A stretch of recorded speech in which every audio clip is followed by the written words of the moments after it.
Hi, welcome to Blackfish After Hours. I'm Erin Johanson. I am lucky enough this month to be featured along with two other talented artists, Edie Overturf and Erin Robinson Grant.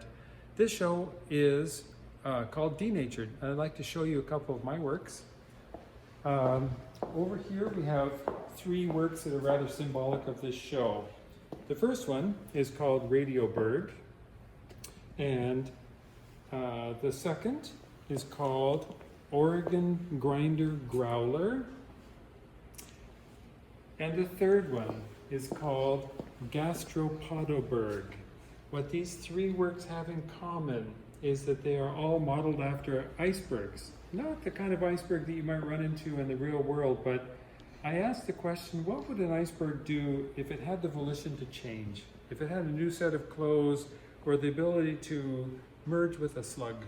If it could be a radio, if it could be an organ grinder, maybe a new occupation. And a growler, by the way, is one of the smaller icebergs. There are 6 classifications of icebergs. There's a bergy bit, there's a growler, and there's small, medium, large, and extra large is what the Titanic ran into. So all throughout the show are sandstone rocks that I have merged with other found materials. Sometimes it's broken automobile glass, sometimes it's rusted iron, steel wool, artist brushes, and yarn. And I've tried to come up with a common theme that addresses the great existential dilemma of our generation, which is climate change. Over here we have 2 icebergs that have come together and done some drilling, as you can see on the top of this book called Man-Made Chaos or Control.